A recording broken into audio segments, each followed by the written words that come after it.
Well, the Lakers' hunt for a center has been and will continue to be a popular talking point among fans, all the way until they finally address it. Whether that comes via the free agency market or the trade market, that's yet to be seen.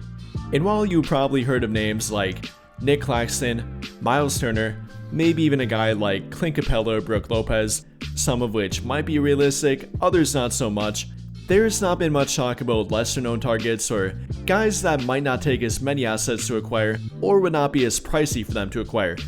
But I think there has been one lately. If you keep up with NBA Twitter, or rather Lakers Twitter for this one, and don't get me wrong, I definitely don't blame you if you do, kind of a cursed place if we're being honest, but there has been a popular target that not many fans know that much about, but Lakers Twitter has been talking about lately, that being Goga Bitadze. Again, you might not have heard of him or might not know much about him, but he does currently happen to be a member of the Orlando Magic.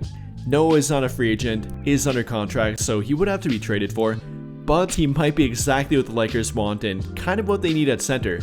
So we'll talk about if he would be a perfect fit, quote unquote, what it would take to get him, what his fit would look like on their team, and if he actually would be that perfect fit. But before we get too far into it, let's quickly go over our game day picks with Underdog Fantasy. And if you're a new signup, you can pick Anthony Edwards have higher than 0.5 points later tonight. So yeah, take advantage of that free pick. But then for my picks, for pick number 1, I got Shea having higher than 28.5 points with a discounted pick. I mean, entering an elimination game, you know he's going to be out there firing and likely will get above 28.5 in my opinion. Then for pick number 2, I got Naz Reid having higher than 5.5 rebounds, which he has done in every game this series so far. Then for my third and final pick, I got Jaden McDaniels having higher than 9.5 points, with a discounted pick, dropping that down from 12.5 down to 9.5. So if you want to follow along with me or make your own picks, then be sure to check out Underdog Fantasy, and don't forget to use code JSM to get your free pick, plus up to $1,000 in bonus cash when you make a deposit. But now getting back to our topic, and talking about Goga Bitadze here, again you might not be familiar with him, so beginning with his basic measurements and what he would add to their team from an overall frame standpoint, does happen to be 6'11", which apparently happens to be a basic requirement for some fans. I'm not sure why exactly they picked out that measurement height or basic requirement height, but I guess he would fit it. Then on top of that, does happen to be 250 pounds, so has a very solid frame with a 7'4" wingspan. Then even from an age standpoint, only happens to be 25. So could potentially be a long-term fit for their team or really any team for that fact. Also the Orlando Magic factor that in too. But then from an actual on-court fit standpoint, gotta start with defense here, and that's what Goga Bitadze does best. Is a very good rim protector. Again, you might not have heard much about him, but does happen to rank well both from a numbers standpoint or simply an eye test standpoint too. Last season blocked 1.4 shots per game in only about 20 minutes per game on the court, or per 36-minute average, over 2.5 shots per game. So yeah, definitely is a good shot blocker, and not only a good shot blocker but also a good rim protector in general.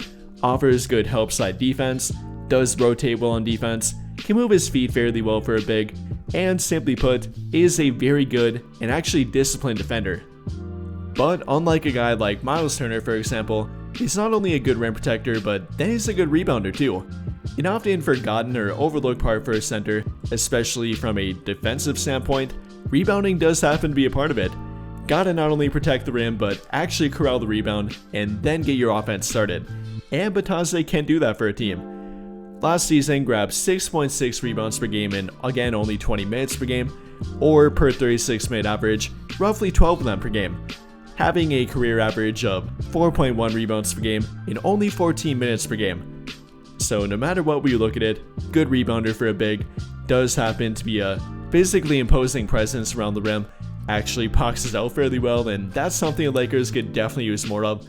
And simply put, does the little things on the court that often go overlooked, but not underappreciated by the fans that actually take the time to look. And that's what we're trying to do here. So from a defense and overall rebounding standpoint, does do very well and ranks very well too. And then moving toward a more advanced number standpoint, I tend to lose some people here, but we're going to quickly go through it. Per a rating like defensive EPM for example, Goga Bitadze had the 28th best defensive EPM rating in the entire NBA last season. having a plus 1.7 rating. And yes, he does benefit from playing for a very good defensive team. Along with Bitadze, 4 other Orlando Magic players ranked in the top 28 with him, including guys like Gary Harris, Jalen Suggs, and Jonathan Isaac. But don't let that take away from what Bitadze did on defense. Again, the rim protection, the defensive rebounding, moving his feet, and being a disciplined defender. He definitely earned that rating both from a team standpoint and an individual standpoint too. Or per rating like defensive box plus minus rating, for example, also ranked incredibly well here too, having a plus 2.8 defensive BPM last season. So between defensive BPM, between the blocks per game, rebounds per game, simply the eye test, definitely does back up Bitadze being a very good and impactful defender, which in my opinion could even translate to him being a starting level big man. Hasn't done much of that up until this point, only when Wendell Carter's been hurt, which albeit has been kind of frequently, roughly half of each of the past 2 NBA seasons, but I think he definitely could do it and probably would do it for a team like the Lakers. However, does his offense stack up as well as his defense? And well, simply put, no, but I wouldn't say he's terrible. From an efficiency standpoint, did do fairly well last season, having a 61.1% field goal percentage, not making or attempting many 3-point shots, and that's not really his game, but even knocked down a few of those and might eventually develop a 3-point shot, even though he's not there yet, but ranked well around the rim, shot well between 5 to 10 feet, and can be a fairly reliable player around the rim. More importantly though, is he a lob threat? That's kind of the one priority for a center, especially with playing with guys like Luka Doncic and LeBron James, and well, kind of. I wouldn't call him a great lob threat, definitely not on the level of a guy like Nick Claxton for example, but I would call him a decent one. Is fairly athletic, can be a lob threat, is a pretty good pick and roll partner. Again, not the best one in the entire NBA, not the most athletic big man, but yes, he can be a lob threat, albeit not the best one. So okay, great. We found a center that's only 25 years old, is a great rim protector, very good rebounder, can be a lob threat, and would appear to be a pretty good fit with their team. But what's the catch here? Well, I actually wouldn't say there's a terrible catch. It simply comes down to the fact that they would have to trade for him. He is under contract, and you don't know for sure if the Orlando Magic want to trade him or would want anything from the Lakers that they would offer for him. That's kind of what it comes down to here in my opinion. I think they definitely like Goga Bitadze.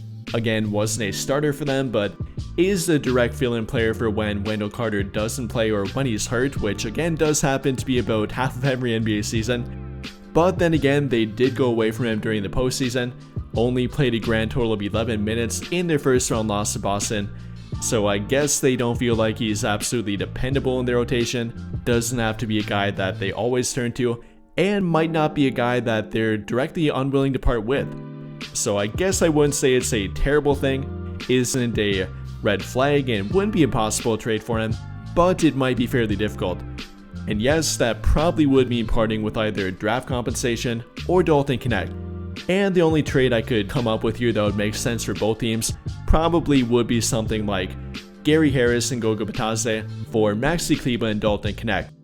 And why I think it does make sense, if you look at the Orlando Magic last season and what they didn't have, especially during the postseason, it would be offensive firepower and 3-point shooting.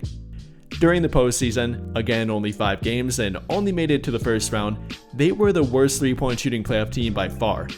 Only shooting 26.3%, only hitting 8.2 of them per game, and they were also a bad 3-point shooting team in the regular season, so they might want a guy like Dalton Connect.